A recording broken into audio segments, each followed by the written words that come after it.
Life insurance is a super Roth on steroids with no income limitations and a death benefit that is income tax-free. I would love to hear how you articulate life insurance. You're a big fan of life insurance. You're a big fan of talking about taxes. I think it would be a shame if I did too much talking in this combo. We use non-recourse loans. Life insurance are non-recourse. They don't use credit bureaus. There is no tax returns. If you call in and say, I want to borrow X number of dollars, they're going to go down to the drawer and they're going to pull it up and look at your policy and they go, oh, you got plenty of cash. Absolutely, give them the money. That money never leaves the policy. You miss a payment? That's okay.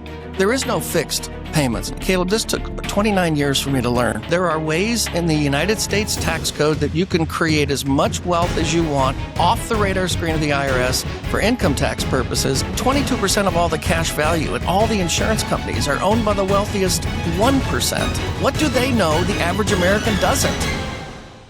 The people that are watching this, there's two types of people. There's advisors, life insurance agents. There's people that want to learn more about life insurance. They want to hear from people like you who've done it extremely well, coach people like them and how they can be better. But then there's also the weird type of people that have no tie to this industry. They just want a better way. I would love to hear your some of your OG talking points. I would love to hear how you got into this space. I would love to hear how you articulate life insurance. I would love to hear that.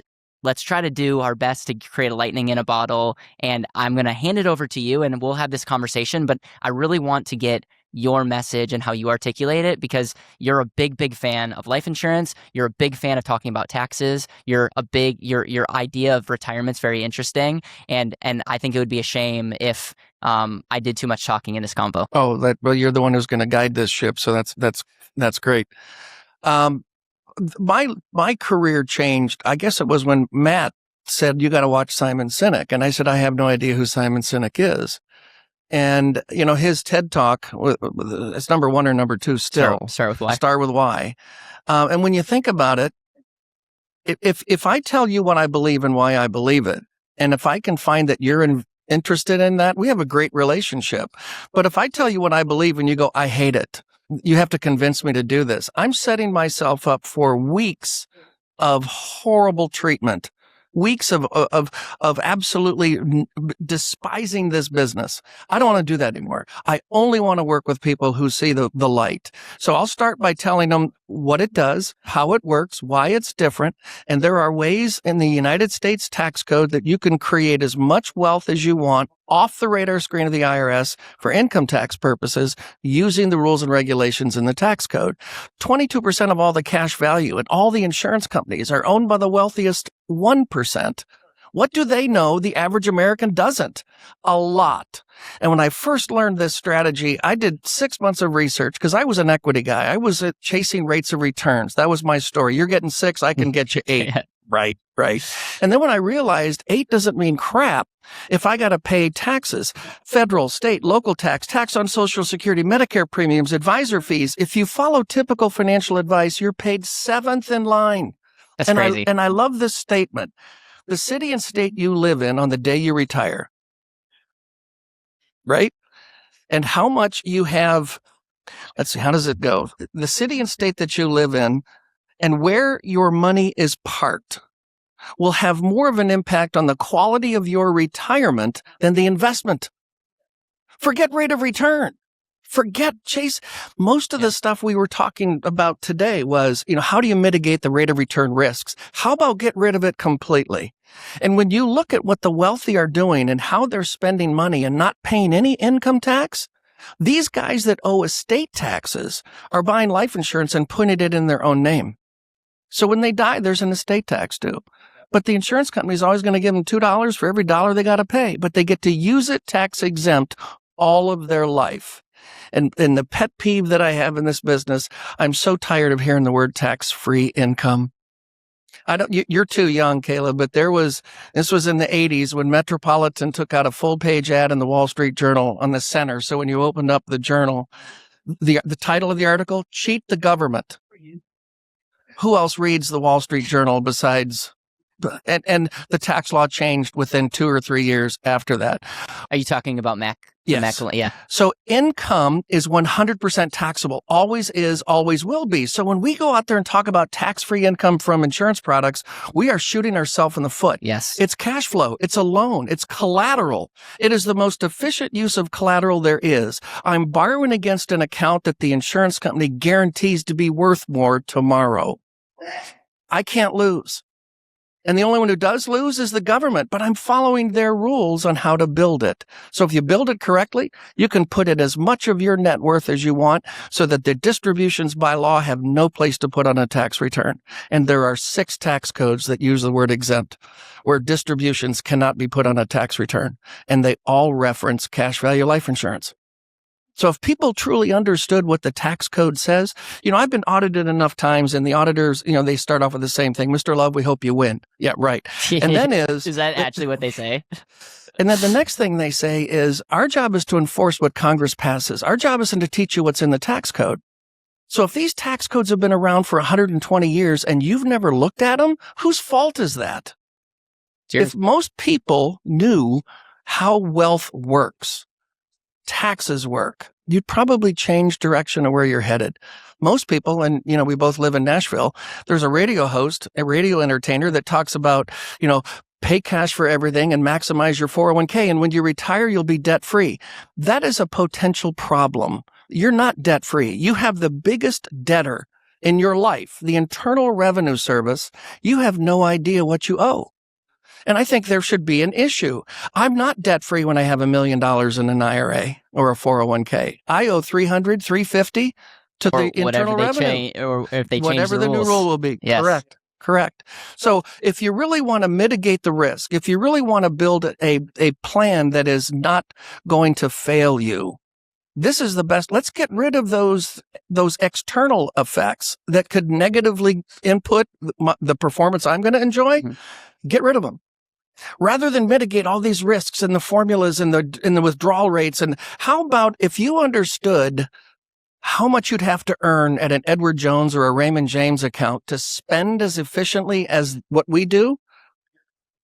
You'd have to earn over 20% a year, every year, for the rest of your life to spend as well. I qualify for food stamps, government cheese, free cell phones, Obamacare, and I don't have to file a tax return on the money that we use with the strategy. So you're saying a lot of different things. So you're saying we use in this space, and we do it all the time, we're using the word income, and you're saying even by using the word income, we're cheapening life insurance, because when you take a loan against your life insurance, it's not income, it's cash flow. And by definition, or it's really a loan. It's a loan. And loans are not taxable. Elon Musk does this when he takes a loan against his businesses. Walt Disney started Disneyland with a loan. And so you're saying and now loans can be problematic because they can get out of control, but life insurance has built-in features to make sure that these loans won't get out of control and that you're hedging a couple sides. So is that what you're saying first and foremost with tax-exempt cash flow versus income? Yes, and also I don't want to antagonize the government. I don't want to cheat the government.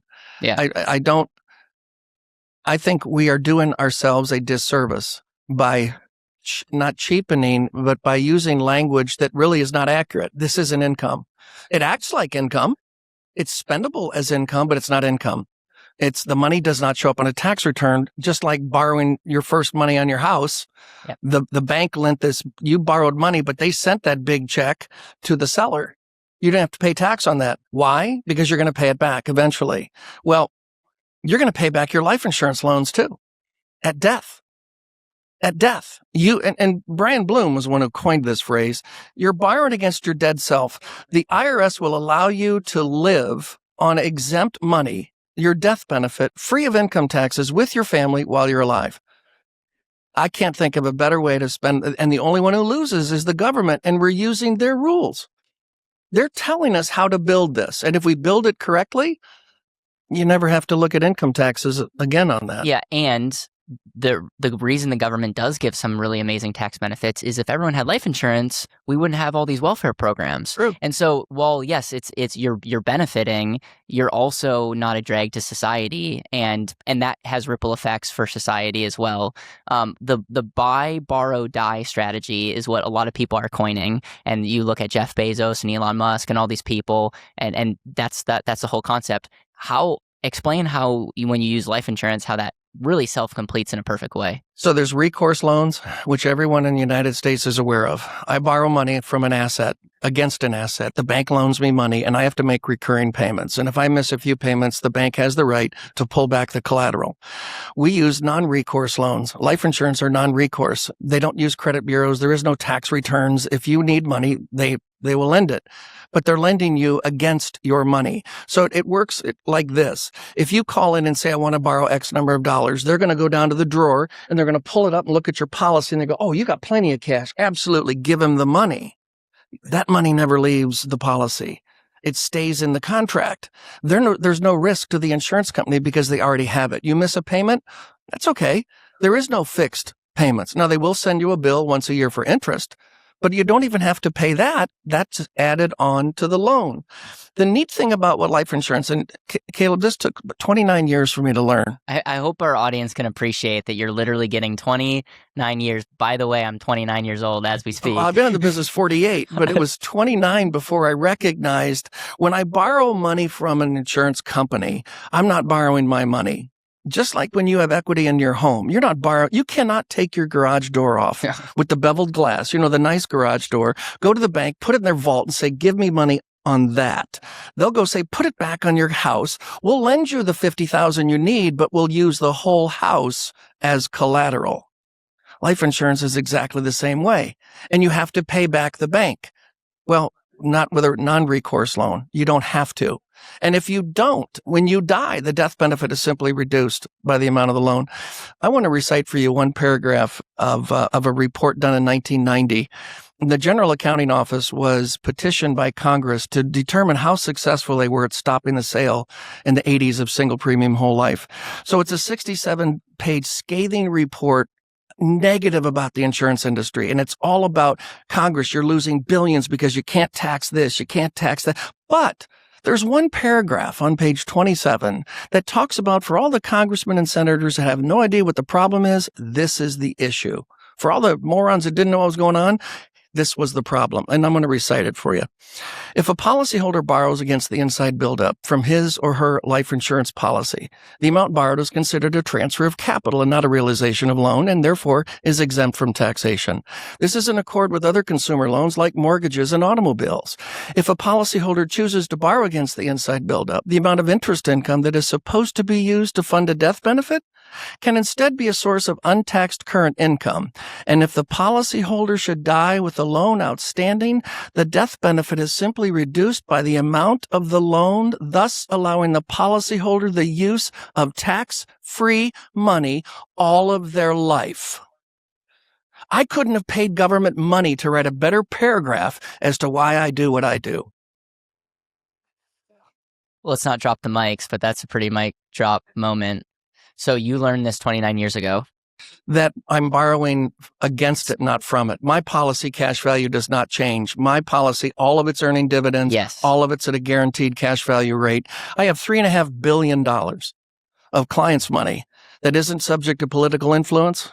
I could care less who's in the Oval Office. Not subject to stock market gains or losses. Every dime of it is guaranteed to be worth more, and not a penny of it is going to show up on a federal or state income tax return. All using the rules and regulations that's been in the tax code for 113 years. Why doesn't everybody know this? Why doesn't everyone know this? If I'm a fee-based financial planner and I've convinced you that chasing rates of returns is the solution, because I charge more when you make more. We've seen all the ads, right? Mm-hmm. So there's no incentive for a fiduciary to tell you that if you need $5 with what I'm doing, you could do the same with $1.50 in cash value. Because that's going to take money from them. Yes. But And if the client does hear that you can do it with $1.50, what are they going to say about that person? Oh, they're worthless. It's just a commission sale. They don't care about you. This is all about the wonderful of picking the stock winnings. And no, it's how do I spend my money? And here's what's really interesting, Caleb, and this is 50 years of practice. There's really two kinds of advisors. There's the advisor that talks about how to accumulate money. And they're good at the accumulation side. But if that's the same person you're hiring to have a conversation about the distribution side, you're only going to get half the story because there's incentive to not really let you spend your money. And the only reason why people save it is to spend it. Yep. So you need an advisor. It's a different mindset. It's a different skill set. You have to understand how to mitigate the income taxes because there's a rippling effect. Your advisor might talk to you about the state tax or the federal tax. You might have to pay the Fed. No, there's a federal tax, a state tax, maybe a local tax, a tax on Social Security, a Medicare premium increase, the financial advisor's fee. And then you're number 7. You're 7, number 7 in line. And you are anything but debt free on the day you retire. So many areas we could go, Tom. So you learn about this, you build, what is the Breakaway League? It's a group of advisors that we've lost so many good people in our industry because they don't know how to communicate. Yes. They're brilliant, but they've been taught wrong. And it's not features and benefits. It has nothing to do with features and benefits. I want to help you understand what your objective is. Mm-hmm. I want to help you understand what you can do. And then if you get excited about what I'm doing, I'd like to help get you to where I'm going. So the idea of the Breakaway League is to teach advisors who are hungry to learn how to communicate so that you could create life insurance to be a want rather than a need. So if I drew a circle and said, if this circle was a pie, draw for me how big of a pie slice you want to give the government every month of retirement. It's pretty small, pretty small. None. Well, and that's the point. It's available. Yes. It's been here. Senator Roth copied the life insurance code and came up with a Roth. The Roth is the life insurance is a super Roth on steroids with no income limitations and a death benefit that is income tax free. And when Roths came out, I went around the office to every gray-haired old fart in the office. I said, why is the government demanding a 1099? That is very interesting. On an account that is supposed to be exempt from taxation at retirement. So let me help you with this. Congress is contemplating, I'm not a chicken little sky is falling government conspiracy kind of thing, but Congress is talking about making states allowed to tax Roth distributions. So can I give you the states that are going to do this? New York, Illinois, California. And they jump on that in a heartbeat because the law says federally tax-free and not offsetting Social Security or Medicare. But does it say anything about state? No. So when we talk about how do we move qualified money into this strategy, we surrender Roths first. We go after the Roth money first because today it's 100% free and affects nothing. You can touch it and not have any effect as long as you're at least 59 and a half. There's a lot of people in our space that are pro Roths, pro annuities, pro investments and life insurance. And I'm getting the sense that you are a purist on life insurance and believe that all of our money should be in life insurance. I don't want to put words in your mouth, but I want to just clarify that. So when I ask somebody, how much of your net worth would you never want to pay a tax on? The answer is always the same, all of it. Well, you can't do all of it. You need a house, you need furnishings, you need a car. But those investable assets that are producing the cancers, all those impacts, those 6 other impacts, those assets could be moved over. The idea of an annuity makes a lot of sense. I love income producing annuities that you could trigger later. So for example, if somebody says, okay, I've got $1 I want to put in the strategy, maybe 90 cents goes in the strategy. The other $1 goes into a deferred annuity. And that just grows until my cash value might be getting to the point where it's exhausting. Well, then I switch to the annuity and the taxes due. I mean, gosh, who knows what tax codes are going to be in effect 30 years from now. But if there is this $25,000 exemption for married filing joint or $12,500, and if you get the annuity to do some of that replacement and Social Security, the government knows us based on one transaction. It's not your car you drive. It's not how much money you have in the bank. It's not even your net worth. The government knows us every year by that damn 1040. And if we could show you how to reduce the amount that you have to put on the 1040 or eliminate it completely, you qualify for every government entitled program legally because there's no taxable income. You're spending tremendous amounts of cash. So but it's not clients, reportable. You have clients that are spending hundreds of thousands of dollars of cash a year and still qualify for every subsidy? Well, then they usually never put all as much as they could, so they will have some income taxes due. But they might be earning spending $200,000 and paying taxes on 40. That's still a good day. That's a great day. Yeah. So you even mentioned before about the Roth IRA and how, this is not investment advice. Obviously, this is podcast YouTube, but you've had people take money from a Roth and put it into life insurance. That's usually not like, there's many people out there that would call that blasphemy. Oh, sure. Absolutely. So give the counter to, if someone says, Tom, that's malpractice, it's a terrible idea, give the counter to why you disagree with that. First of all, I got out of the recommending business. So I don't recommend anybody move money anywhere. I'm telling you, you can. Yeah. The government will allow you. The real question is, what do you want to? Caleb, I want to be known as the rails of a bowling alley. So when we take underage kids to bowl, they don't get discouraged at bowling. I want those rails to come up so that my clients never throw a gutter ball. But I'm not going to pick the ball up. Some bitch is 16 pounds. I'm not going to throw it. But once they throw it, I don't want them to make a fatal mistake. I don't ever want to be on the witness stand saying, Your Honor, I didn't say that. I want to say, this is what the client chose to do. Now, obviously, if the client chooses to do that, I'll give them the good, the bad, and the ugly. I live by 4 Ds: discover, discuss, disclose, and document. Discover what they want, Yes. Discuss it in great detail, disclose all the good, the bad, and the ugly, and document their decision. And if they when I was a financial advisor, FINRA said your client can do anything they want, under your tutelage. But you better document why you made that recommendation, because you will be held accountable for the recommendation. I learned that. Then how about if I got out of the recommendation business and helped you let me understand your objective and help you get there, minimizing or mitigating all the kind of potential problems: market risk, income taxation, loss of principal, emergencies. And I love the comment that if you have $1 million in an IRA and you're taking out 40,000, you've locked the rest of the million. Yeah. You can't. It's held hostage. Yeah. You cannot go in it and buy a car, because that has to stay compounded to generate that distribution. I want to mitigate that. Mm-hmm. I'm borrowing against you cannot borrow from a Roth. Collateral is the greatest tool in the world. You can't collateralize a Roth? No. You cannot collateralize a retirement plan. It becomes distributed subject to penalties at that minute. And if you make the mistake of putting it on a loan form and the bank approves the loan, they get a little notice sent to the IRS that all of your retirement plan that you used as collateral is now taxable and subject to a penalty. Banks know better than to accept retirement plans as collateral. But there's only one asset that cannot be collateralized. One. In all 70,000 pages of tax code. That's your retirement plan. See, the government designed this so that it would hurt the wealthy. Back in 74, when they came up with, let's get rid of the pensions and do this 401k crap and where we'll just let the employee take control of their retirement. Financial advisors who sell 401ks are supposed to also be managing their money, giving you suggestions on what to do. I don't want to do that anymore. I don't want to be responsible for good and bad. I sleep well at night knowing the $3 billion that we've got isn't going to be subject to the stock market. It's never going to lose any money, and none of the distributions are going to be subject to an income tax. And if we can help people truly understand what they're trying to do with their money, it's not building a bigger account.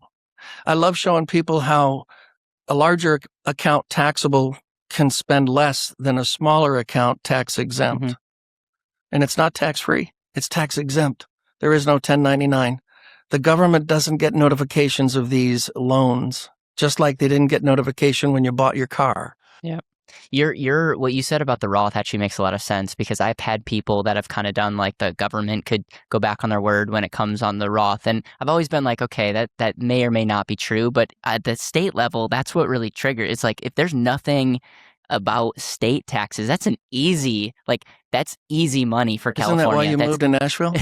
No, it was faith and family values, but like that's easy. That's easy money, and that's just interesting. Like I've never heard anyone articulate that way. I've heard people say, they're going to come after your money. I don't think they will, and I really don't. I was on the board of AALU before they merged with Fonseca, and that was really an eye-opening opportunity to listen to what's actually going on in Congress. And there's not a politician that's going to turn a Roth on a taxable event. They would be kicked out. They would be redistricted. They would be voted out. But states, I could see that being slipped through on one of these bills that gets passed. Yeah, I never would have thought that we would even be talking about taxing billionaires, because how dumb do you have to be? Like, hey, let's create something to create the richest people that have the means to go anywhere to get the heck out of our state. Like, I'm like, okay, that's a real smart idea, but yet that's happening. So if that's on the table, who knows what's up. We've helped people unlock millions of dollars in hidden value just by reviewing their old life insurance policies. Unfortunately, thousands of people do not have life insurance policies set up properly, which could be costing them a lot of money. If you have a policy, the few minutes it takes to fill out our form could be the difference between continuing to waste money or unlocking serious value. If you qualify, we'll review your policy 100% for free and give you the honest breakdown you deserve. Click the link in the description or take comment below to apply. Back to the video. Are you familiar with the biggest insurance sale in the United States? I'm not. You're not. I want to leave his name out of it, but I'll give you the particulars to it. He's putting $1,200,000 a month into it, and he's the 35th wealthiest man in this country. Doesn't need the death benefit. It bought $260 million, but he had to buy from the carriers that have this product because no one was going to be on the hook for $250 million death benefit. Accidents still do happen. So he bought from the carriers that have it. So he's putting $1,200,000 a month for 12 months. It's $14.4 million in premium. He's doing that for 10 years because we sell a unique type of product. It's just 10 payments and that's it. He's put in $144 million. The cash value is $144 million.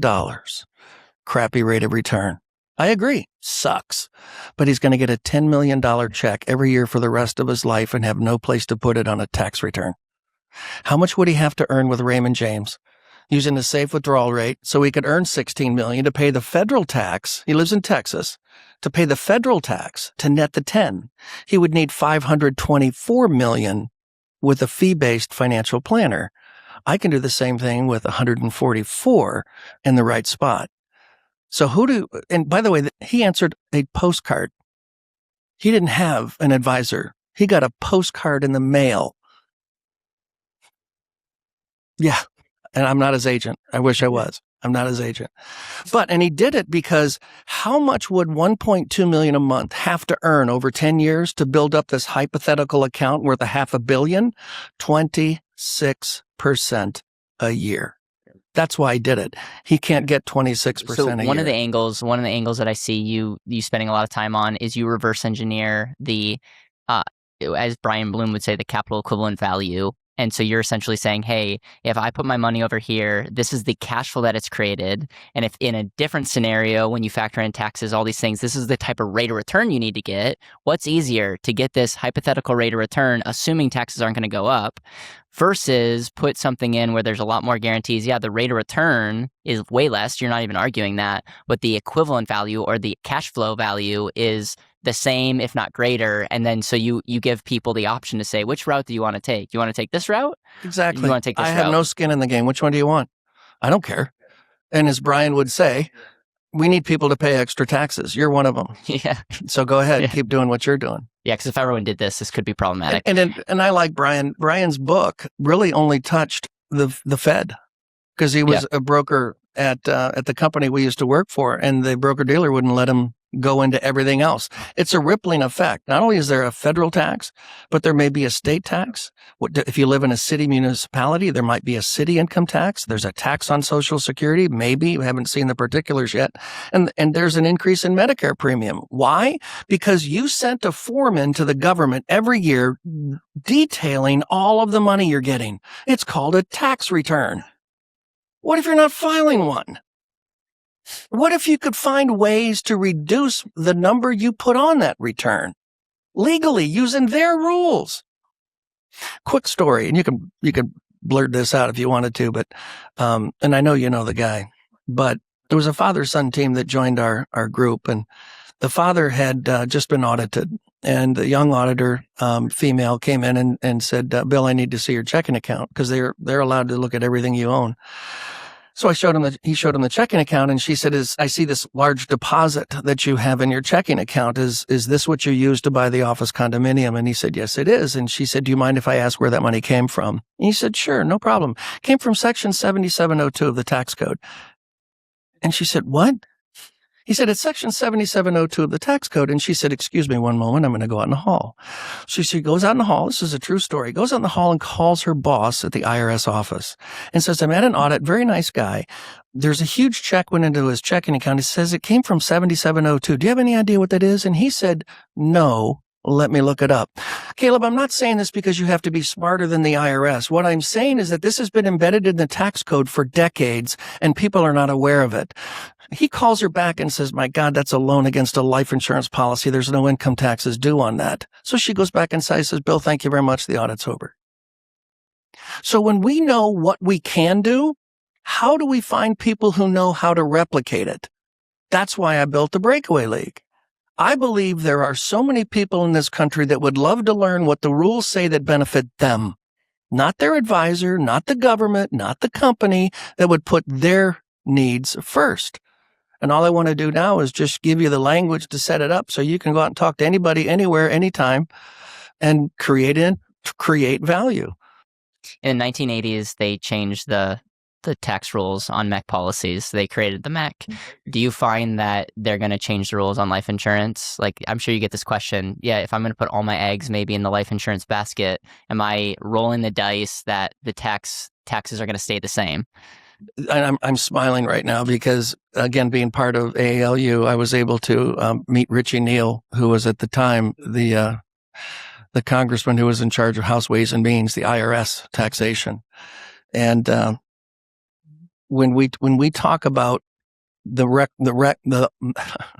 when we talk about the MEC rules that changed in January of 2021, 5 years ago this month, because I'm not even for sure if you're aware of this story, but back when interest rates were so low before Biden came in and let interest rates rise,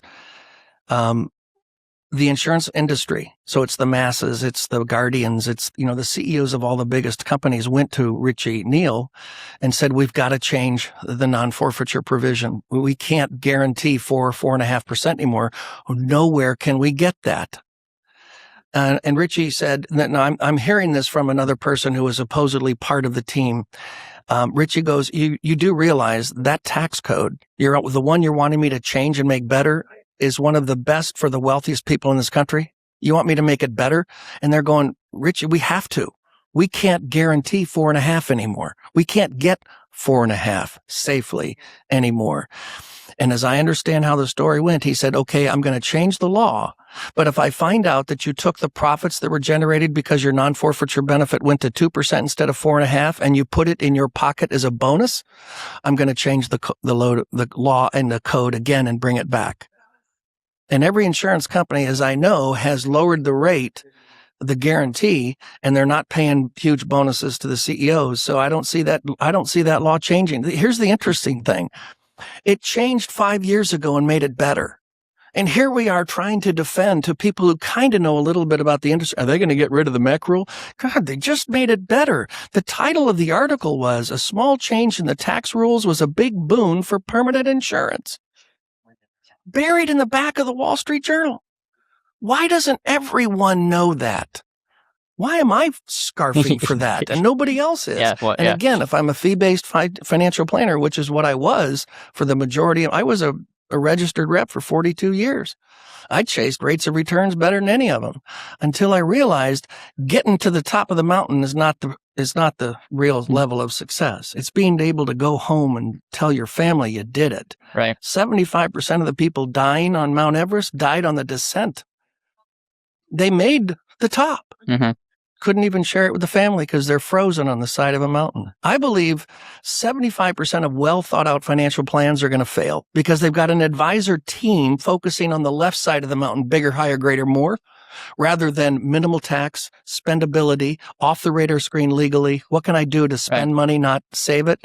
So that's why I'm saying it takes a different financial advisor, a different coach to help you get off the mountain and mitigate your tax rather than just get a bigger pile of money. Well, and take someone that actually understands what they're talking about when it comes to insurance in general. That's a roll the dice. And actually, if we took the standard, if you just rolled the dice and got the standard insurance person with the license, we probably would be more in Dave Ramsey's camp. And I don't think you would ever say that out loud, but I am empathetic to the people that are like, life insurance is horrible. Because if you look at all the people that have a life license and that all the products out there and what's actually being peddled, I don't know about you, but I get a little bit self-conscious. I'm like, yeah, I agree. But just because there's bad actors doesn't mean the whole industry needs to be thrown out. What do you say to the person that's like, Tom, you are peddling a scam, and there's people that will remain nameless that think life insurance is the worst thing in the world, like literally Ned Brierson level, like, deal. What do you say to that?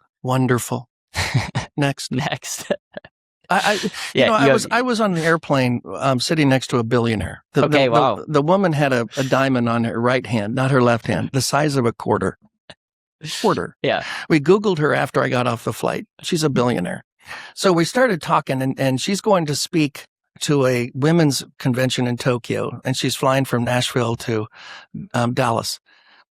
And we're talking about airplanes. She doesn't like her Embraer little jet because it's too slow. And here I am, a twin Cessna. And so I don't relate to this conversation at all, but we start talking about, how we became successful. And I said, well, I owe mine to Simon Sinek and finding, my why. And she said, well, what is your why? And I said, I want to teach every United States tax-paying citizen the difference between chasing rates of returns and understanding how wealth works. And I'm going to show them how they can spend all of their net worth and not have to file a tax return. And she looked at me in an eighth of a second and she said, what if we don't mind paying taxes? Can you believe that? I mean, I threw up in my mouth. And then she said, so what do you say to that? And I said, I'll just say we're not a good fit and move on. There's 350 million people in this country. Yeah. How many do you think would want to learn how to use the tax code and avoid taxation? I don't need to convince this woman. So as we're pulling into Dallas, the plane's a couple minutes late. They're holding this 777 for her. They have a Porsche Cayenne waiting at the bottom of the ramp to take her to drive over to. Anyway, she's putting on her coat. She said, so what do you think about Dave Ramsey? And I said, well, the funny thing is I don't think about him at all. That's good. That's a good answer. There's a naysayer about everything. The sun comes up every morning on that side of the world. We should change. Oh, my God. Okay. Yeah. Next. I only want to work with people that are open to being worked with. Yeah. I got out of the convincing business years ago. I don't chase people. I tell you, this is what I believe. This is why I believe what I believe. This is to whom I wish to share my belief. This is the value they get when they do believe as I do. Do you believe as I do? And if it's okay to say no. Yeah. And at my age in my career, when someone says no, I breathe a deep sigh of relief. Yeah. I never have to worry about that again. Your identity is not in what a comment says or a no or rejection, and that's the problem with lots of people. Is we have our validation comes externally, and then you'll always be at the mercy of your perceived value. Yeah, and when I met this woman on the airplane, 5 years ago, I would have gotten her email. I would have sent a box of chocolates, a leather-bound binder, not pleather, leather-bound binder of every product and service we offered, hoping to get a piece of business. Today, I just laugh it off. Yeah. There's always a naysayer. That's okay. We need those. Yeah. That's what triggers debate. Okay. It's people who don't believe as I do. Okay. You ready for some lightning round, some questions here? Okay. The life insurance is an amazing product. Anyone that's watching this that knows me, I'm a big fan of life insurance.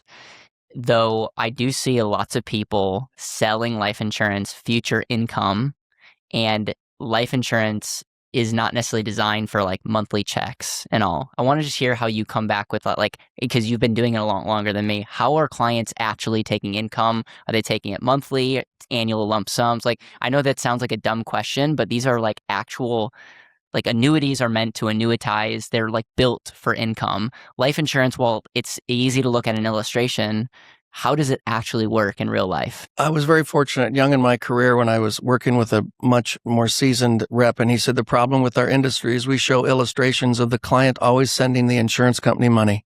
We never show illustrations where the insurance company is sending it back. So it's literally as simple as picking up the phone, calling the 800 number, giving them the policy number, and asking for a loan. There is no credit report. There's no tax return. How are they getting it? I don't have anybody taking it monthly because my staff does that. Okay. We request it for them. So we'll do maybe quarterly, maybe every 6 months, and then they just put it in their checking account and spend it the way they want it. Do you worry about loans blowing up? Because life insurance is amazing, but if a life insurance lapsed, there would be taxes on the gain. Which is one of the reasons why I like using the companies that we use. We use companies that have no lapse guarantee. Okay. Now, there's not a lot of cash, and there sure as heck isn't a lot of death benefit, but there is no 1099. So that event will not happen. Okay. There is an opportunity to potentially run out of money in the insurance, which is why when I originally started, you're asking about annuities, if I put 10% of the amount that could be put in the strategy, put 90 in it and put 10 in this annuity, at age 92, when this one may run out of money, this is going to be worth a fortune. Yes. And maybe they go back to paying taxes again. Yeah. On the distribution they take. But depending upon how much they take out, and the tax code in effect on the day they take out will determine if anything is due. Yeah, I mean, it's one of those, taxes are never great, but I would rather pay taxes on money I have versus run out of money completely. True. So that's the number one fear of elderly is running out of money, not dying, running out of money. Okay. Whole life versus IUL. IUL has its place, as every single life insurance type has a place.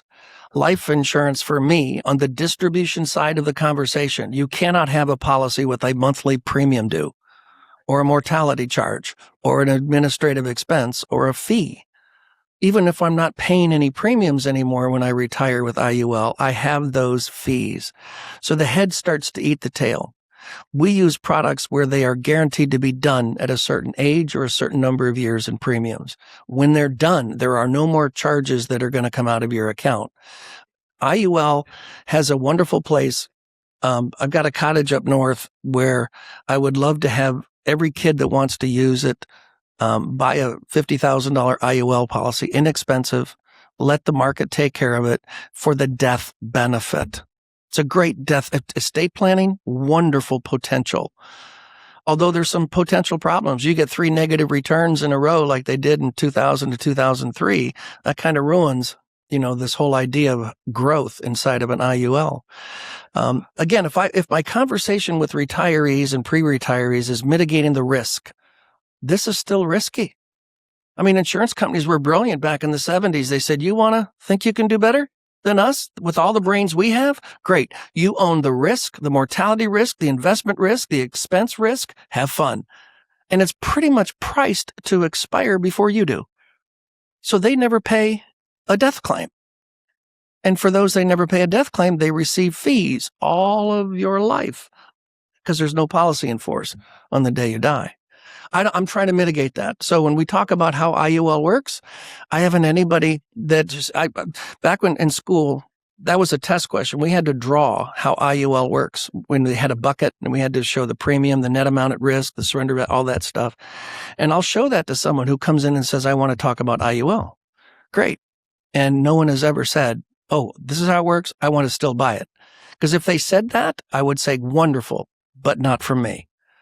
I don't want a surprise. I don't want your policy to lapse. Yeah. I don't want to have to answer for you may be taking out too much money. You bought a car, never paid it back, and the policy's blowing up. I don't want to go there.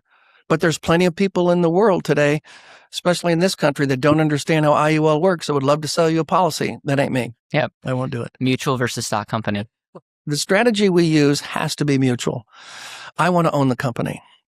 I don't want a stockholder to own the company and then serving two gods. And even those mutual companies that are owned by stock companies, Well, you think the stockholder wants to let all the profits go to the one mutual company that's going to pay their policyholder? You can't serve two people. So this is my preference. It's my bias, if you will, but it's got to be a mutual company. It's been around a long time. We use companies that are 150 years old.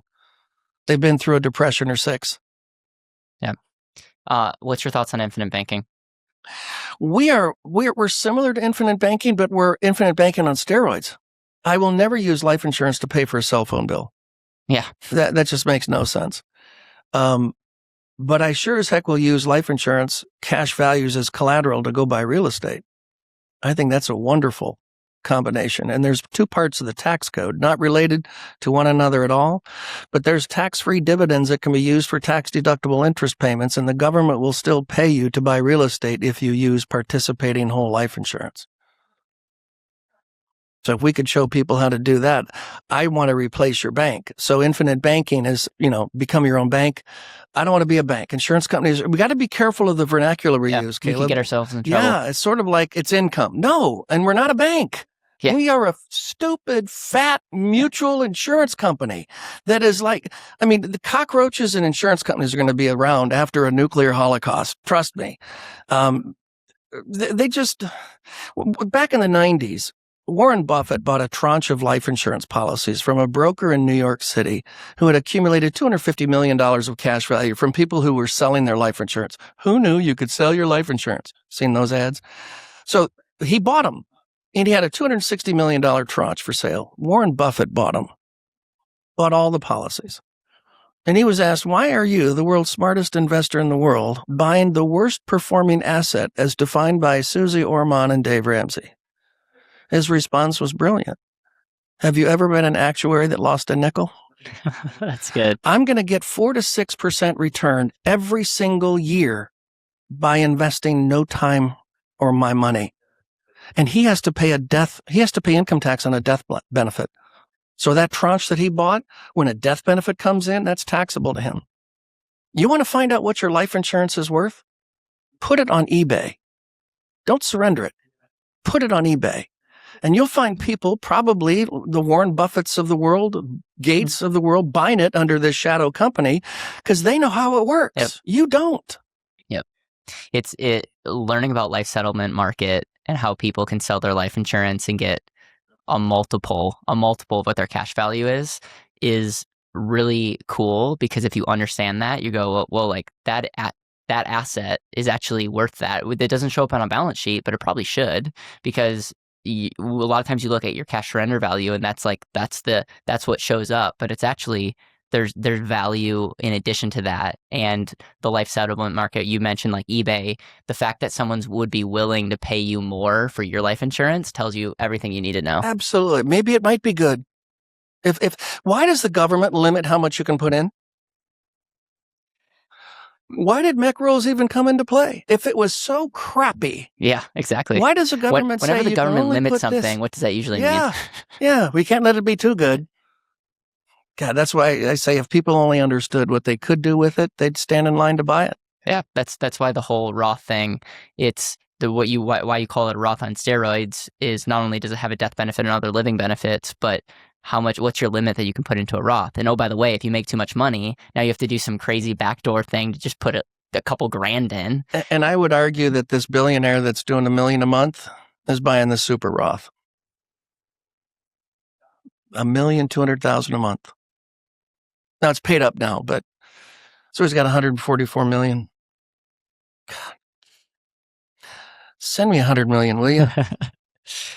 Tom, what have we not covered that we should cover before we end this conversation? If you're dealing with a financial advisor, one who is talking about market accumulation, and all you hear from your advisor is bigger, higher, greater, more, better, run. Because you need a financial advisor that understands what he's actually building. And if he's building an account and will never let you talk about taxes, that's a problem. And that's why I gave up my registration. When I was with that other company, my broker-dealer kept saying, Tom, you can't talk about taxes. I said, I'm a fiduciary required by law to put my client's best interest in front of mine, and it's the number one reason why people with money have less in retirement. And I can't talk about it? No, Why? You're not an accountant. I know, but I pay hundreds of thousands a year in taxes. I can't talk about it? No. When am I going to be able to talk about it then? Give up your registration. So I gave up my fiduciary registration to have a fiduciary type conversation, putting my client's best interest in front of mine. Does that tell you what's wrong with our industry? That's what I'm trying to fight. I just have a whole problem with this concept of fiduciary because it's almost like you took an ethics class, now you're ethical. And if you get 100 fiduciaries in a room, you're going to get 105 different opinions. I don't have to be told by the government I have to like you. And that's really what they're saying. Yeah. I want to fire the people I don't like, and I want to work with the people that I do. And capitalism will tell you, if you're going to screw your client, you don't have any. The word of mouth of horrible advisors works beautifully. Yep.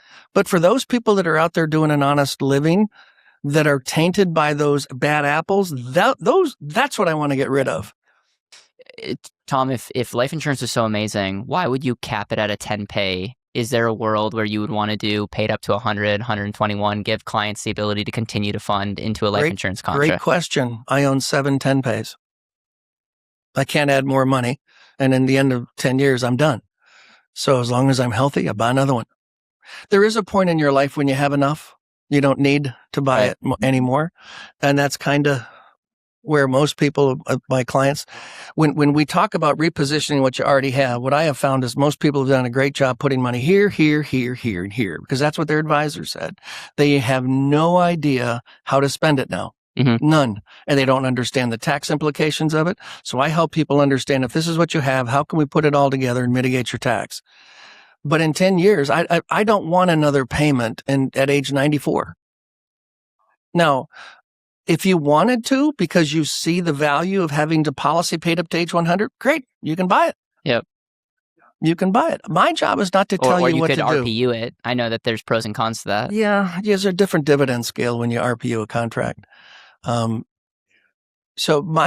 I want to help you figure out what you want and let you do it. Okay. Whether it's by term, whether it's by whole life or limited pay. What's your take on PUA riders and putting like term riders in? Oh. And again, reason we're having this conversation is we're going to 2.0 or 3.0 that you've probably never shared publicly online. So, we can have a high level conversation, but I find that this is really interesting for people to just articulate. I have people that really, really love them, and I have people that are fully base 10 pay, and I think there's conversations to be had on both sides.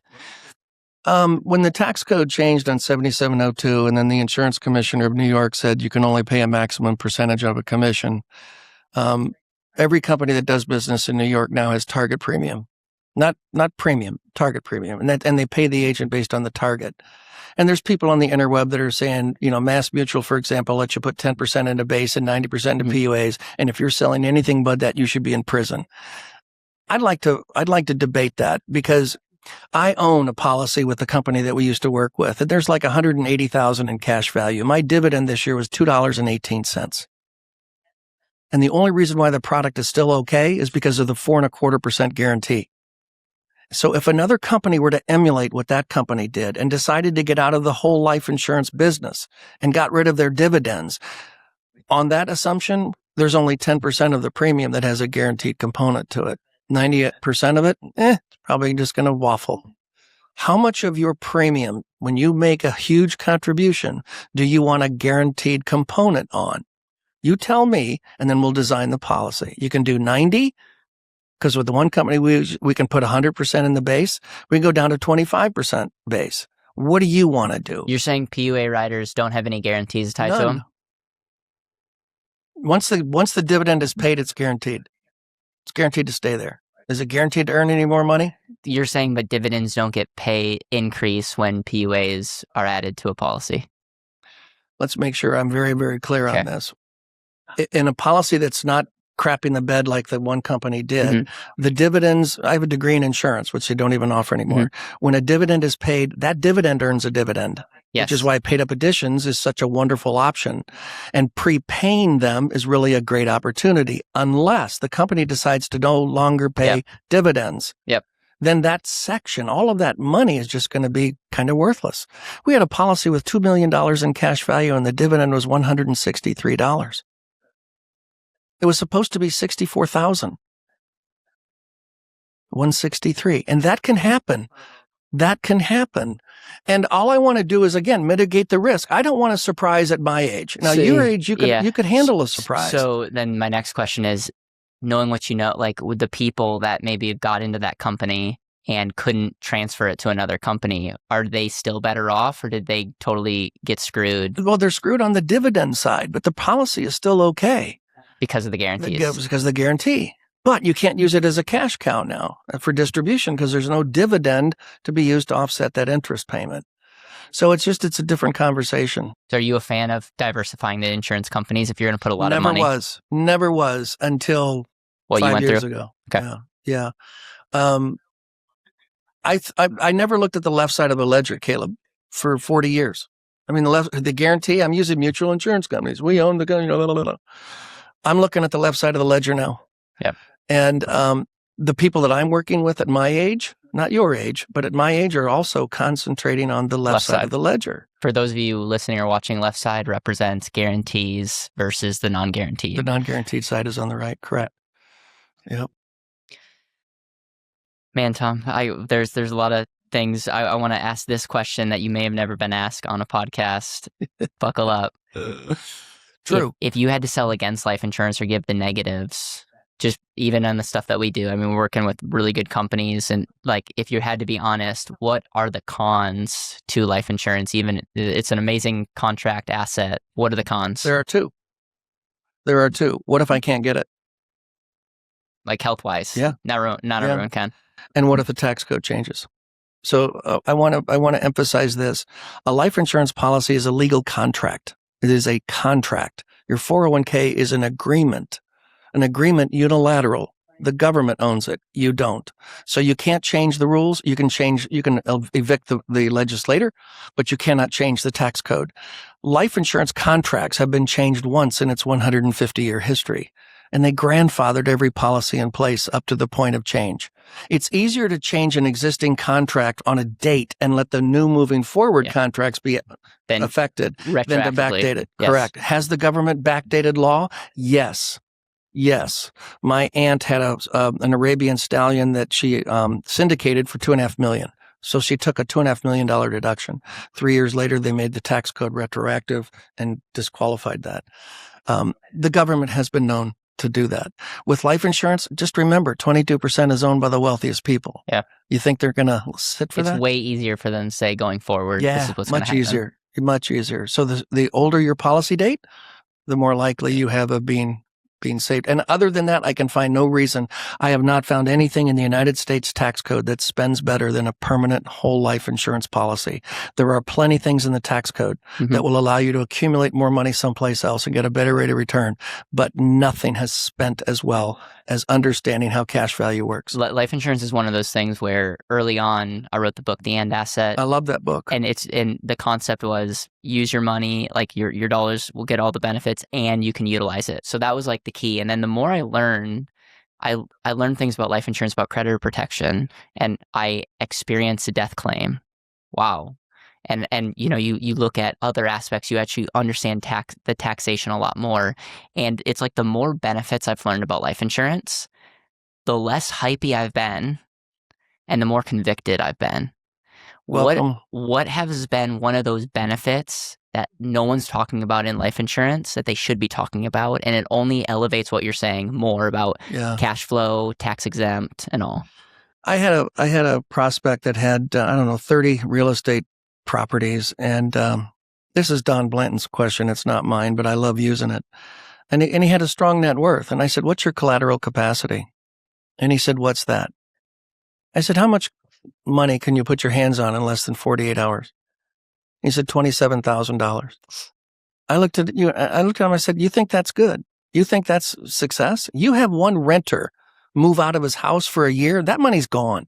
You have 30 brilliant opportunities and only 27,000 of collateral capacity. With my life insurance, I have collateral capacity that I will never be turned down. Back in 2008, I had clients with 850 credit scores that couldn't get a loan. I had a landlord that the bank was foreclosing on the property. He had never missed a payment, but the bank wanted their money. Insurance companies will never do that. So when you understand the difference between a recourse loan and a non-recourse loan, very few people in this country have ever experienced a non-recourse loan. I don't have to worry. Guido's not going to come out and break my legs if I don't make a payment for 3 months, and I can pay it back when I want to, however much I want to, and no one's going to care. Tom, thank you. Thank you for taking the time to sit down. We'll include your info and the links and call to actions down below. And again, I just want you all to know that I spent a lot of time and energy to get the best of the best on the show. And so if this is something valuable to you, please hit the subscribe button. Please share your biggest takeaway. And we're doing some fun things in 2026, so stay tuned. We'll have to get you at our event. We'll have to do some more things together. Thank you.